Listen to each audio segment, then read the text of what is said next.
Okay, so last week we studied most of chapter 23 in Sefer Melakhim Bet, which focused on the both grandeur of Yoshiyahu as well as and the fact that he destroyed all the Avodah Zarah that had been brought into Eretz Yisrael by Menashe, his grandfather, who had basically become a total vassal of the Assyrian king, the Assyrian culture, the Assyrian religion. It all came to dominate Eretz Yisrael. There was no more northern tribes, but there were remnants of the north. And comes Yoshiyahu in the end of chapter 22 and chapter 23 of Melakhim Bet, what we looked at last week. And he, of course, creates a religious revival, the finding of the Sefer Torah, the setting up, the reading of the Sefer Habrit, which he does at the beginning of chapter 23, which we learned last week. Vayamod hamelech al ha'amud vayichrot et habrit lifnei Hashem. In chapter 22, he, of course, does the Pesach, which is symbolic of renewing the foundational element that makes the Jewish people a people connected to God. He cleans out the Beit HaMikdash, all those things. I just wanted to add two nikudot, two small things in this context. Number one, there's some psukim that I ran through last week. I just wanted to add to, in addition to destroying all the various avodah zarah and defiling all of the various to'evot, abominations that Menashe, his grandfather, had installed in Jerusalem, all the altars, the destruction of the bamot, all those things which were amazing, and he was very successful. The Bible tells us, again, part of the attempt to undo Jewish history and take it back to the time of King Solomon, before there was a schism. So the Bible says, "V'gam et hamizbeach asher bebeit El." He went all the way to Beit El. Now remember, Beit El was a major cult city of the north. And again, as we mentioned last week, there are a number of indications that Yoshiyahu and Yirmiyahu attempted to try to unify, bring under the control of Judah the northern territories, especially with the decline of Assyria. As I mentioned, the decline of Assyria, this is what he took advantage of. And so the Bible says that וגם את המזבח אשר בבית אל הבמה אשר עשה ירבעם בן נבט אשר החטיא ישראל, גם את המזבח ההוא ואת הבמה נתץ. He destroyed the mizbeach that had been created by Yeravam ben Nevat. We go back to the very foundations of the schism, and he kind of undoes the schism. He destroys the mizbeach, the altar of Yeravam ben Nevat. Vayisrof et habama hadek le'afar v'saraf et ha'asherah. So he destroys it. And then the Bible tells us that he burns all the various atzamot. Vayisrof ala mizbeach vayitameu. He defiles this mizbeach and it's no longer usable. And at that point, there's this little aside. Vayisrof ala mizbeach vayitameu kidvar Hashem asher kara isha Elohim asher kara et hadvarim ha'eleh. Now, who is this Isha Elohim that is referring to? So again, if we just do a little bit of chazara, we go back to the beginning. We go back to the beginning again of the entire narrative of the schism. The Bible tells us after Yeravam set up his alternative religious center in Beit El. Remember, God had allowed Yeravam ben Nevat to create a schism on a political level, but nowhere had the prophet Achia Hashiloni given Yeravam permission to create an alternative religious center. Jerusalem was supposed to remain the religious center, but Yeravam, felt that either he wanted to create a total schism, and he felt that if he didn't create an alternative religious center, that the political center, the political viability of the northern kingdom as a separate kingdom would be undermined. And so he created his own center in Beit El. He created the Agalim. He created new holidays. Remember all that from Melakhim. But chapter 13 told us, "V'hinei ish Elohim ba miyuda b'dvar Hashem al Beit El v'Yeravam omed v'yikra lamizbeach b'dvar Hashem v'yomer mizbeach mizbeach kol amar Hashem." And he gives this prophecy hundreds of years before. Hinei ben nolad lebeit David Yoshiyahu shemo. Now again, when you read that, you can interpret it in one of two ways. You can either say that the prophet simply said the words, Hinei ben nolad lebeit David. A child will be born in the future to the house of David. And he didn't put in the name because it wouldn't have meant anything. What does the name Yoshiyahu mean to the people living in 950 BCE, 325 years before Yoshiyahu comes on the scene? It has absolutely no meaning at all. Makes no sense. Doesn't do anything for them. So it really is irrelevant to them. So one way to read this is to say that he simply gave a prophecy. Hinei nolad lebeit David.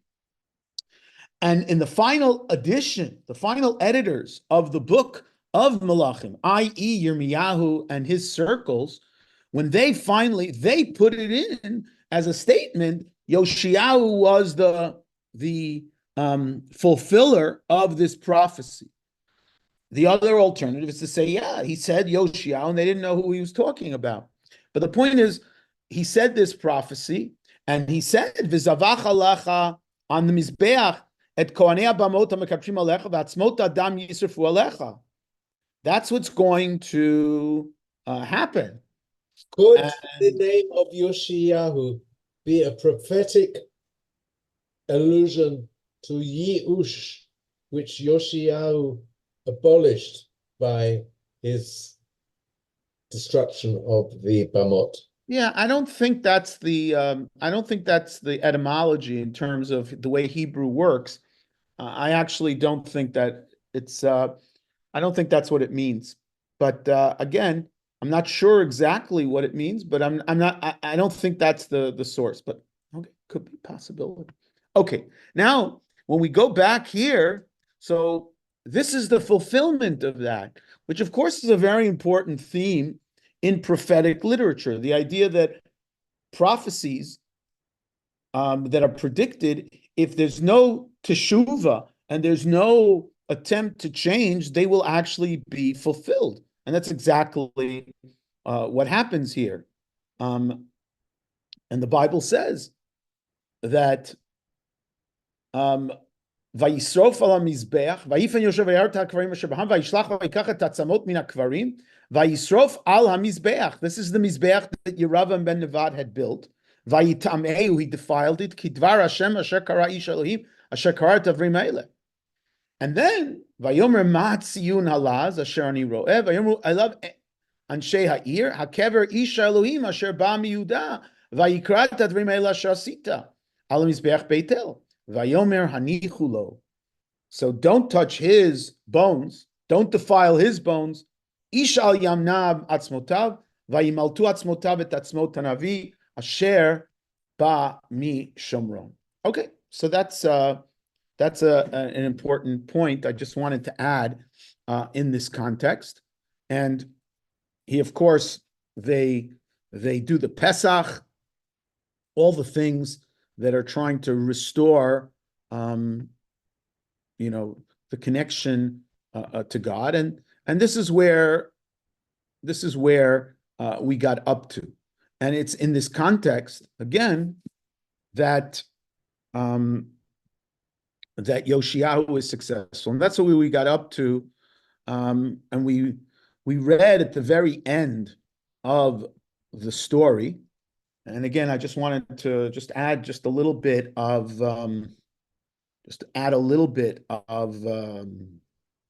just to show you on the map. The Bible concluded this part of the chapter and told us, but it's a very it's very sotto voce. It's very quiet. But this event, transformed all of Jewish history. Remember, Yoshiyahu is reforming the entirety of the Jewish existence. He's destroyed all the avodah zarah. He's turned back the debacle of Menashe, the decades and decades of the work of Menashe. Now, again, we talked about the fact that the Bible made it clear that as great as Yoshiyahu was, he wasn't, successful because of the sins of Menashe, right? And that's the previous chapter, in chapter 22. Yeah, in chapter 22, after everything that he did, the Bible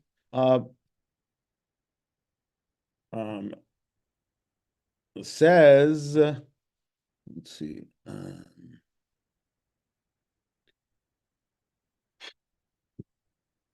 One second.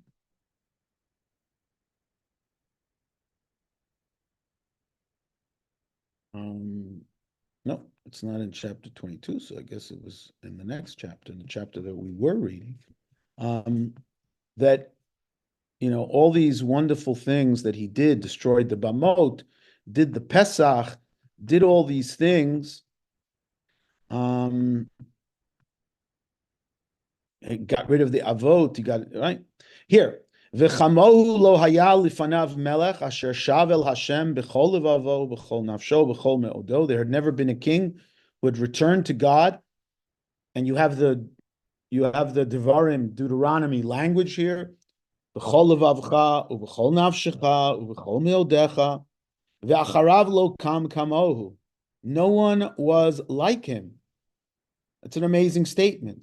And yet, achlo shav Hashem mecharon apo agadol asher chara po b'Yehuda al kol ke'asim asher yichiso Menashe. But God did not pull back. And God says, I'm going to destroy Judah like I destroyed Israel. Uma'asti et ha'ir hazot asher bacharti et Yerushalayim. Now it ends off with this story. And again, I mentioned quickly at the end, but I just wanted to give you again a little bit of a flavor, a little bit more detail in terms of the history and in terms of the maps. If one looks, Yoshiyahu starts his reign in the year 627 or so, something like that, 629, 628, and he undertakes this in the course of 18, 20 years. He transforms Jerusalem. He transforms the Judah. He's reaches out to the northern kingdom. He's transforming all of society, and he was probably and very successful. And it probably I won't say went to his head, but he probably felt that, so to speak, he had God on his side. He had God on his side, and he could, go further and challenge. And again, remember the prophets from the time of Isaiah and Micha and Yirmiyahu had all their position, their political position was that Israel, Judah, should basically stay out of the geopolitical intrigue of the Middle East. And they should not go and fight in alliances, but rather try to stay as neutral as possible under the circumstances. And that was the mistake Achaz made by aligning himself with Ashur. That was the mistake that Menashe made, aligning himself with Ashur ultimately. And here too, Yoshiyahu, who probably thinks he is, kind of on the cusp of transforming. Maybe he'll stop the clock and he'll, transform. It's almost a messianic age. Did he get a certain hubris that he believed that he would be able to be successful in stopping the Egyptians from going to help the Assyrians, and in effect helping the Babylonians come into power. And maybe he thought that helping the Babylonians, he would get control of the northern territories. Who knows? But he gets himself involved. And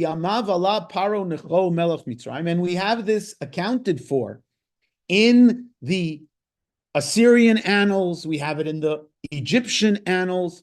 He went to fight. Together, he wanted to make an alliance. He didn't go to fight against Melech Ashur. He went al Nahar Prat. And we have the accounts of the 3-4 year battle up there near Nahar Prat. Vayelech HaMelech Yoshiyahu likrato vaymiteu b'Megiddo kir oto. He killed him. He told him to stay out, as it's described in the book of Divrei Hayamim. Now, again, just to give you a sense of where, this is. Karkamish in the Bible. Again, the Bible here doesn't say explicit, let me put it this way, map of Karkamish in the Bible. I think which was a good one. This is a pretty good one. Yeah, let's make this a little bigger. See if we can, let's see if we can view the image. Yeah, so here, can everyone see this on their screen? Can some people say they see it?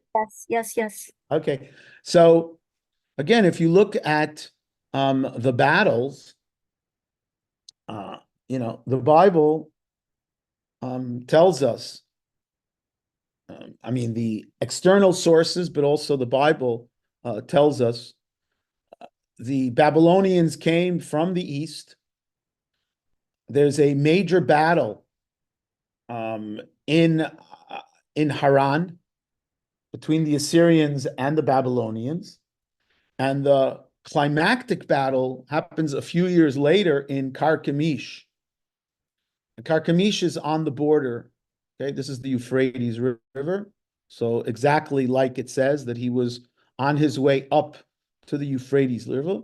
The Karkamish is right on the border of what today is Turkey and northern Syria, northeastern Syria. And this is a climactic battle, 605. This is the battle that basically leaves the Assyrians and the Egyptians. The Egyptians have to pull back and not participate anymore. Bavel comes to dominate the entire Middle East, including all of this territory, including eventually coming down to Judah. And Paro Necho, who went up, so he is not successful, but he is successful in killing Josiah. But eventually, he loses the battle of Karkamish after a 3-year, siege and 3 years of battles here and here and here and here and all over the northern areas. And it's in this time that Yoshiyahu dies. And ultimately, as we'll see today, in a certain sense, Judah becomes at this point, a vassal of Mitzrayim. That totally changed Jewish history. What it could have been, if he would have stayed out, who knows what could have been. Paro Necho was ready to avoid any battle. And maybe, who knows what could have been. The Bible says, Bi'amav alab Paro Necho melech Mitzrayim al melech Ashur al Nahar Prat, Vayelech HaMelech Yoshiyahu likrato, Vayimiteu b'megido kiroto. If one looks in Divrei Hayamim, it's a little bit even more. We have a little bit more description. I think it's Divrei Hayamim. What is it? Divrei Hayamim Lamed Dalet. So it's the story of Yoshiyahu, and at the end, the Bible says,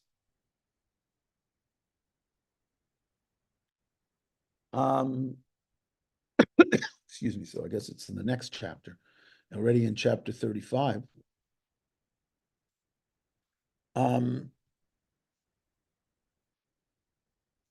The Bible says,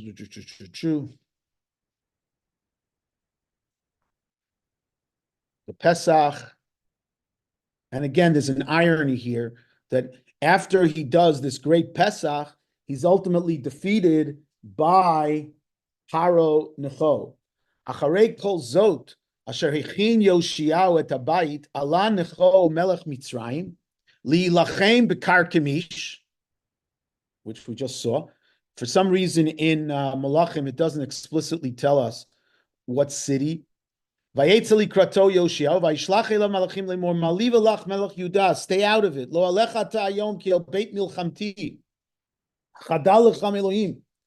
V'lo heisev Yoshiyahu panav mimenu, ki lilachem bo hitchapes. V'lo shamal divrei Necho mipiyah. He didn't listen to Necho, who was ultimately, part of the divine plan. And he dies. And vayikonein Yirmiyahu Yoshevim v'kolosrim ad hayom vayitnum lechok al Yisrael. Again, we don't have, except for the death of Saul and the Kina, the death of Saul and the death of Yonatan, where David, here you have an official Kina that's established. Vayikonein Yirmiyahu. They saw this as a critical moment in Jewish history. The independence, the potential independence of Judah that had become independent from the vassalhood of Assyria is now reinstated, and they are now once again vassals. They are now once again vassals, but now under Mitzrayim. Now under Mitzrayim. And if we come back to our chapter, so let's finish up our chapter and then go to the beginning of chapter 27. So the Bible says, after he dies, and again,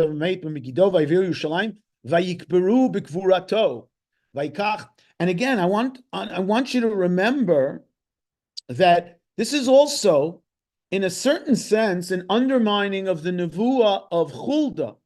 Huldah HaNeviah, in the previous chapter, after they read the Sefer Torah, so Huldah says, etc.,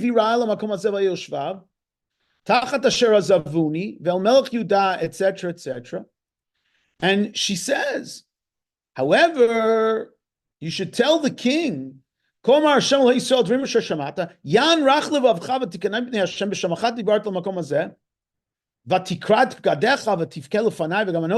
L'cheini osfa lavotecha v'nesafta al kivrotecha b'shalom, v'lo tir'ena be'einecha b'chol hara asher nabiyah al hamakom hazeh. You're not going to see all the destruction. Now, he didn't come to see the destruction of Jerusalem. That's correct. He didn't live to see the destruction of Jerusalem. But to say that he went b'shalom, I think is not true. I think what this basically tells us is that sometimes a person, just like a bad nevuah can be undone by tshuva, so too a good nevuah can be undone by sin. And our good friend Yoshiyahu does not end up dying b'shalom. He ends up dying in a war that he shouldn't be involved in. And in a certain sense, that's what happens. Yirmiyahu says this explicitly in whatever, chapter 17 and other places in the book of Yirmiyahu, that a good nevuah can sometimes be undone by sin, and a bad nevuah can be undone, prediction. A predictive nevuah can be undone by teshuvah. And that's exactly what we believe. It's not that it's set in stone. And the Bible then tells us, Vayikach am haaretz et Yehoachaz ben Yoshiyahu, vayimshechu oto, vayamlichu oto tachat aviv. So they take the am haaretz here does not mean the ignoramuses. Am haaretz means the landed gentry, the people who are in charge.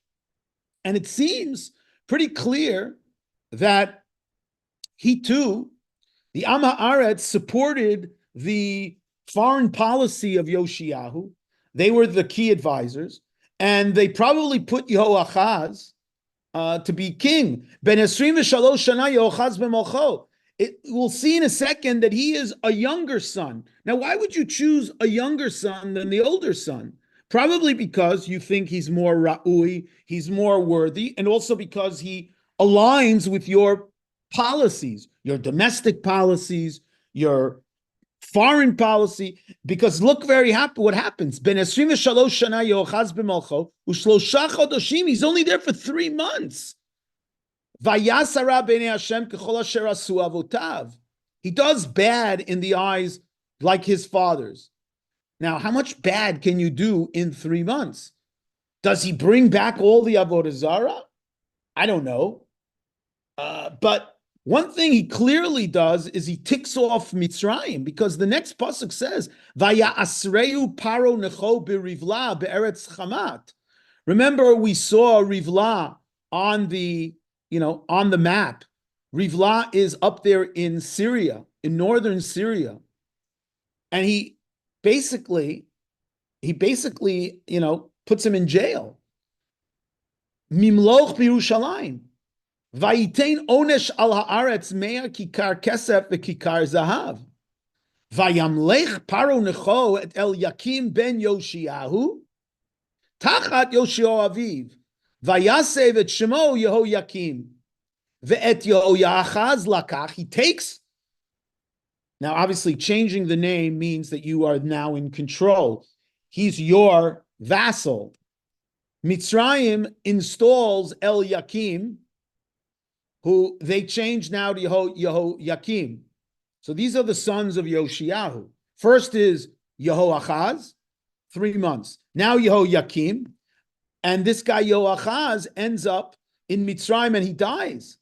V'hakesef v'azahav natan Yehoyakim leparo acherich et haaretz lateit et haaretz ish ke'arko nagas et hakesef et zahav et haaretz lateit leparo necho.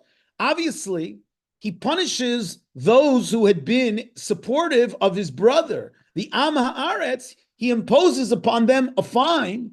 They're the ones who have to pay this tribute, this vassal tax. And clearly, Yehoyakim is not on the side of the Babylonians, but at least at this point, but he's on the side of the Egyptians. He's a vassal to Egypt. I don't know what he is exactly, but he certainly was not on the same side. And again, notice Ben Esrim Shana Yehoyakim b'Malcho. He was 25, which means that he is older than Yehoachaz, because Yehoachaz was 23, and he only was king for 3 months, which means that originally the Am Haaretz had skipped over Yehoyakim, whose original name was Eliakim, and he is king for 11 years. Now, those 11 years are very fateful years, because, our good friend Yoshiyahu, dies probably at the beginning of this battle in the north that, according to the Assyrian and Babylonian annals, took 4 years, 609 to 605. 605 is the time that is a critical moment in history. This is the time when the Babylonians decisively defeated the Assyrians and the Egyptians at Carchemish, and it is recorded as a very important time in the history, of biblical history as well. Because the Bible tells us, if we go to the book of Yirmiyahu, the Bible tells us about this very important date in chapter 25. Hadavar asher haya al Yirmiyahu al kol am Yehuda bashana haravi'it, the fourth year, lehoyakim ben Yoshua Mechuda, he hashana harishonit lemevuchadretzar melech. This is a critical time. This is the time that Nebuchadnezzar comes into power. This is the time that Bavel has decisively defeated the Assyrians and the Egyptians. This is the time that all of this happens. And if I'm not mistaken, I would just add, from this point on, Egypt will no longer be a factor until very, very late, near the Khurban, where they'll try to turn to Egypt for help and stuff like that. But the Bible makes that very clear. If I'm not mistaken, it's in Divrei Hayamim. In Divrei Hayamim, in that same chapter that we looked at, I'm looking in Divrei Hayamim, in that same chapter that we looked at in Lamed Hey, with the destruction of the,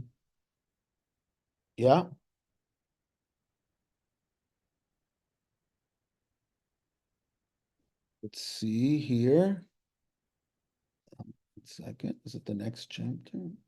And in the next chapter, Vayikchu am haaretz et Yoachaz ben Yoshua menuch tachat aviv,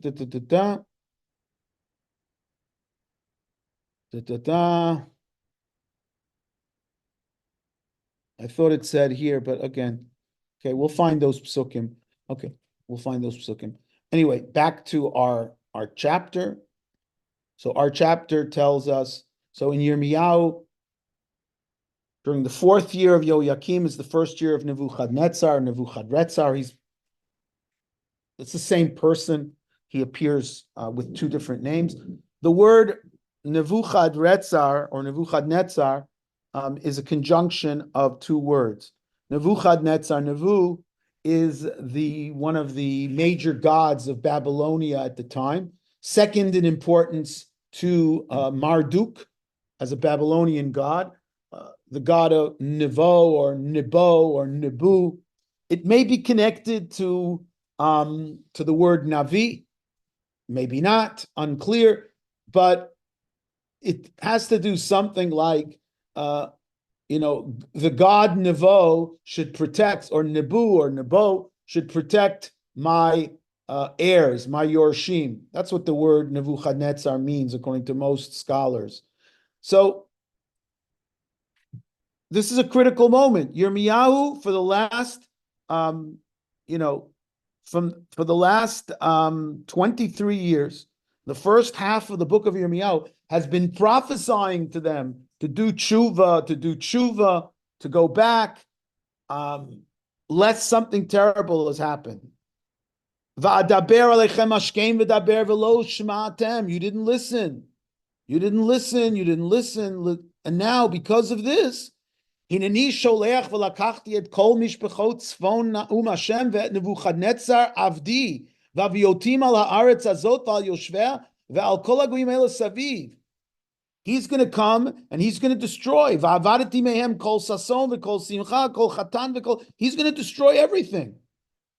This is the prophecies. He now explicitly mentions Bavel is going to bring the end of what we know as the Judean kingdom. The book of Jeremiah is out of order, so it's also important. Jeremiah also gives us a little bit of a window into who this Yehoiakim character was. In chapter 22, Yirmiyahu, this is a nevuah that's given to Yehoiakim. And he says to him, go and tell the king, Ko Amar Hashem, Asu Mishpat Utzdaka, Vahatzilu Gazul Miarashok, Veger Yatom, right? Do tzedek, do social justice. V'dam naki al tishpechu b'makom. Don't kill innocent blood. Don't do that. And that's what he says. And he speaks about this king. And what does he call him? Hoy boneh beito below tzedek. V'aliotav below mishpat. He doesn't do tzedek and mishpat. Ha'omer evneli beit midot v'aliot meruva. I'm going to build beautiful palace for myself. Dan din ani ve'evyon az tov. If you do that, then it'll be good. Ki ein einecha libcha kim al bitz'echa v'al dam naki lishpoch. Lachein ko amar Hashem el Yehoiakim ben Yoshua melech Yehuda lo yispedu lo hoyachi v'hoyachot. He will not get royal treatment, royal hespedim. Kvurat chamor yikaver. He will be buried like a donkey. Sachov v'hashlech. So Yehoiakim, Yirmiyahu did not like Yehoiakim. Yehoiakim is presented in the book of Jeremiah as, terrible king. Yehoiakim probably, still saw himself as a vassal of Egypt, saw himself as someone who should continue to battle Bavel when it was possible, and was a person of deep greed against social justice. That's the description that we have here in the book of Jeremiah. Yehoiakim is the one who tries to put Yirmiyahu to death. He's the one who, the Bible describes. The trial of Jeremiah takes place. Bereshit Mamlechet Yehoiakim ben Yoshiyahu. This is where Yirmiyahu gave his famous speech. Heichal Hashem, Heichal Hashem, Heichal Hashem. That people think, the temple is gonna stay forever. The temple is gonna stay forever, and we'll be protected. We'll be protected, and everything is gonna be hunky dory. And he describes the fact that there was a Navi. That's the Dam Naki that Yehoiakim killed. V'gam ish haya mitnabeh b'shem Hashem Uriah ben Shmaya mikiryat hayarim v'yonabeh la'ir azot k'chol divrei Yirmiyahu v'yishma melech Yehoiakim v'chol b'rim v'yivakesh melech hamito v'yishma Uriah v'yirav v'yivrach v'yavo Mitzrayim v'yishlach hamelech Yehoiakim anashim Mitzrayim, and they gave him back because Mitzrayim was, of course, the overarching power at this time. And they wanted to kill Yirmiyahu as well. That is the portrait that we have of this period of Yehoiakim. It's a terrible period of unfortunate, a sense, this little bubble that they lived in for a decade, while Bavel was fighting the battles up there in the north and destroying the last remnants of the Assyrians and fighting with the Arameans. And who else what they were fighting with? Judah was able to kind of see itself under the wings of Egypt and kind of protected and did its own thing, including, unfortunately, a tremendous amount of tzedek, tremendous amount of not taking care of the poor, and the rich got richer, all these things. And the Bible now tells us that at some point, Babylonia finished its conquest of Assyria, finished its dealing with the Phoenicians and the Arameans, and now turned to Jerusalem and Judah, because Jerusalem and Judah were one of the vassal states of Mitzrayim. And this is now, plum pickings to continue. Bi'amav Allah, right? Bi'amav Allah Nebuchadnezzar melech Babel, vayhilo Yoyakim eved shalosh shanim, vayashav vayimrod bo. For a time, he had to succumb to Bavel, but he ultimately rebelled with all kinds of help from the Egyptians and other city-states that didn't want to be under the thumb of Bavel. Vayishlach Hashem bo et gdudei Kasdim vet gdudei Aram vet gdudei Moab vet gdudei Bnei Ammon vayishlachem Yehuda lavido. God sent these forces that were aligned together with Bavel. Kidvar Hashem asher diber biyad avadav haneviim, i.e., people like Jeremiah. Achal pi Hashem hayta b'Yehuda la'asir me'al panav b'chatot menashe k'chol asher asa v'gam dam hanaki asher shafach. The innocent blood, like that Navi. Vaymaleit Yerushalayim dam naki. Again, I always mention the word dam naki in Tanakh does not mean that the people there were Jeffrey Dahmer. They were not psychopaths. They killed innocent blood, means they killed the people who resisted their political point of view, their religious point of view, domestic policy, foreign policy. V'lo ava Hashem lisloch. V'yeter divrei Yehoyakim v'chol asher asa halohim ktuvim al sefer divrei Melachei Yehuda. Vayishkav Yehoyakim im avotav vayimloch Yehoyachim beno tachtav. Vayimloch Yehoyachin beno tachtav. And he died. Vayimloch Yehoyachin beno tachtav. This is Yehoyachin. So we saw Yehoachaz, 3 months. Yehoyakim, about 11 years. And now, and this is the psukim I was referring to. Yehoyachin becomes king,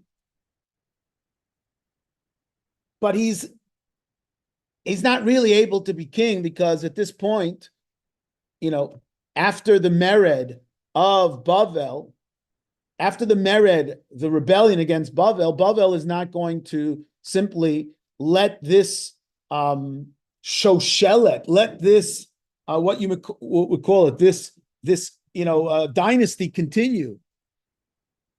Vayishkav Yoyakim Yotov, Vayimloch Yoyachin beno tachtav, v'lo hosif od melech Mitzrayim latzeit me'artzo. At this point, Bavel becomes the hegemon this is probably around 597 or so.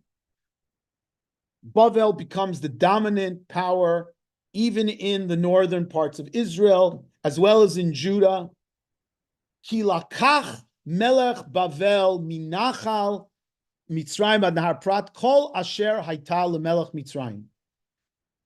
And the Bible tells us that in this context, V'lo hosif od melech Mitzrayim latzeit me'artzo. Mitzrayim is now roundly defeated and goes back and retreats to Egypt, never again during this period of time to come out and actually fight a battle against Bavel face to face on Israelite territory. This is from the river to the sea, isn't it? From the river to the sea. Minachal Mitzrayim, which is probably Wadi El Arish, up until the Euphrates. Ben Shmona Esrei Shana Yoyachin b'Malcho, Ushlosha Chodoshim alach b'Yerushalayim, V'Shem imo Nechushta bat El Natan mi Yerushalayim. And the Bible says, Vayasar Rabbi Hashem k'chol asher asa aviv, Va'etahi alu avdei Nebuchadnezzar v'tavo ha'ir b'matzor. The city is besieged. Vayavo Nebuchadnezzar melech Bavel ha'ir v'avadav tzarim aleha. Vayetze Yoyachin melech Yehuda al melech Bavel hu v'imo v'avadav v'sarav v'sarisav. And this is what we call Galut Yehoyachin. The elite, the royal family is taken into exile. as well as the intelligentsia and the upper crust. Vayikach oto melech Bavel b'shnat shmona lemolcho. So Yoyachin is taken in the 8th year of his reign. Yoyachin, V'yasara b'nei Hashem, right? So for 3 months he's in Jerusalem, etc., etc. Why did they change Yehoiakim's name? What was It the shows purpose of that? the purpose of that is to show subservience. That you're my vassal. That's the point of changing a name. That I control you. That's the point of changing a name. Vayetzeo Yachin melech Yudal melech Bavel hu v'imo vayikachoto melech Bavel b'shnat shmona lemolcho, in the 8th year of Nebuchadnezzar. If he started in 605, so this is basically 597 BCE, 11 years before Churban Habayit. Vayotzei misham et kol otzrot Beit Hashem ve'otzrot Beit HaMelech. Vayikatzeitz, he takes all of the treasures. Vayikatzeitz et kol Klezav, just as we learned earlier in the book of Kings, that the destruction of the northern kingdom did not happen overnight. It was a process. First, Ashur took a couple of cities in the time of Menachem, and then they took more cities, and then finally the last blow was the total capture by Shalman Eser and Sargon. Here too, it's a kind of creeping exile. First, there is the vassalhood under Bavel, but the vassalhood doesn't last very long because they rebel. And then Bavel comes and decides to take charge itself, and it installs a new king, but it takes into exile the intelligentsia and the upper crust and the royal family, and it takes a lot of the otzrot, the treasures of the Beit Hashem and the treasures of the Beit HaMelech, of the palace. Again, the idea being the undermining of the temple. Solomon built this temple at the beginning of this book. We are slowly undermining, destroying the temple. It's being slowly eviscerated. Its treasures are being taken. Its doors are being taken. Its kelim are being taken. Vihiglad kol Yishlayim vet kol asarim vet kol giborei achayil, all the elite, aseret alafim golev v'chol acharash v'amazger, and all the artisans. Lo nishar zulat dalat am haaretz. The only people left were the poor people, the lower class, the dalat am haaretz, the people who were poor, who owned only a little bit of land. Vayagel et Yoyachin bavela ve'et eim hamelech ve'et neshei hamelech ve'et sarisav ve'et elei haaretz, the powerful people. Holich gola Yerushalayim Bavel. This is the gola that Mordechai has described, or his ancestors. Asher hagla b'Yerushalayim im hagola asher haglita im Yechanya melech Yehuda. Mordechai's ancestors, or Mordechai himself, went into exile during this galut. It probably means his ancestors went in this galut. This was a very traumatic event in Jewish history, 597 BCE. Yoyachin was, so to speak, the last, think about it. Up until this point, Judah, whatever sins they had done, it was what we call in Hebrew, ben achar ben achar ben. It was son after son after son. There had been no coups, C-O-U-P, that had undermined and created a new house, a new dynasty. In the northern tribes, we saw that all the time. Beit Omri and Beit Basha and Beit this one and Beit that one, the house of this and the house of that. Here, up from Solomon till now, it was uninterrupted. Yehoachaz was a son of Yoshiao. When he was killed, another son of Yoshiao took over. So there was no new house, and there was certainly no new direction. But here, Yoachin is the last son of Yoshiyahu. Vayagel et Yoachin bavela vet eim hamelech vet neshei hamelech vet elei haaretz vet kol anshei hachayil shivat alafim v'charash v'amazder elef hakol. In total, 1,000. Vayivi'eim melech, okay? Vayimloch melech Bavel et Matanya dodo tachtav. Instead of a child of Yoachin, Yoachin's uncle, the brother of Yoshiyahu, becomes king. So it's not another house, but it's tantalizing. It's the first time that a son does not take over for the previous father.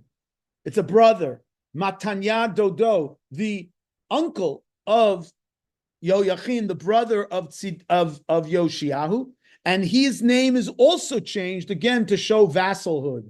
Vayasev et Shmo Tzidkiyahu, and his name is changed. Ben Esrim ve'achat shana Tzidkiyahu b'molcho ve'achat esrei shana malach Yerushalayim. He is going to be the last king of Israel, but on a different level, Yoachin is really the last king of Israel. He's got a kind of, his entourage goes with him. The intelligentsia goes with him. The royal family goes with him. Tzidkiyahu doesn't have that. Ben 21 shana Tzidkiyahu b'molcho ve'achat esrei shana malach Yerushalayim v'shem imo Chamutal bat Yirmiyah milivna v'yasar Rabbi Hashem kol asher asa Yoakim ki al af Hashem, because of the anger of the Lord, Haytav Yerushalayim yad hishlicho tam yal panav. And at some point, Tzidkiyahu also decides to rebel against Bavel, ignoring the advice of Yirmiyahu, who keeps telling them, after the first half of the book of Jeremiah, where he keeps telling them to do tshuva, and who knows, things can change. The second half of his life, Jeremiah basically tells them, submit to Bavel and stop rebelling, because all the rebellion will bring is the destruction of more and more and more destruction. At least maybe you can save something and maybe less people will be killed. It's time to simply submit to the yoke of Bavel. Maybe, who knows, something will be saved. But that's not the Vayimrod Tzidkiyahu b'melech Bavel. Did Now, Yirmiyahu 1 second. Is mechutan? 1 second, 1 second. Let me stop the share. Yes, I'm back now. Yes. Was Yirmiyahu his mechutan? Was Yirmiyahu, I'm sorry? Was Yirmiyahu the mechutan of Tzidkiyahu? No. It's a different Yirmiyahu there. It's a different Yirmiyahu. Okay. It says it's a different Yirmiyahu. So this is where we come to. We have one more chapter left, which is going to describe the Churban, which we'll get to next week, and as long as that takes. Let me see if I would like to put something, if I can do it, in the chat. Yes, I am putting in the chat. As you know, many of you know, every year I coordinate the Yemei Iyun on Bible and Jewish thought and Talmud, which is held at the end of June. The last 2 years, it's been under the auspices of SAR, together with many co-sponsors. And the brochure just came out this week. I think, let me see if I click on it. Yes, it comes up. So I put it, hello? Oh, did I go? Yeah, I'm here. Yeah, so I put it in the chat for those who want it, but you'll also see it probably coming from the various organizations that you're involved with, including Torah in Motion the next few days, weeks. And for those of you who are in the New York area, please are welcome to participate. Share it with your friends. Also, we have included a Zoom component on Monday afternoon for those who are not able to be with us in New York. There's going to be 9 shiurim on Zoom on Monday afternoon to help include many people from Israel who will be teaching, Menachem Leibtag, Yael Ziegler, and other great teachers, Rav Yoel bin Nun, and others who are going to be teaching both in Hebrew and in English, for those who want to hear them directly on Zoom. I wish everybody a Shabbat Shalom, And again, our tefillot are with the chatufim and with all those soldiers who are on the front lines and with the families who are suffering. And may we hear besorot tovot soon. Shabbat shalom. Amen. Shabbat shalom. Good Shabbos. תודה רבה ושבת שלום. Sei gesund. Sei gesund. Shkoak, thank you for a wonderful show. Thank you.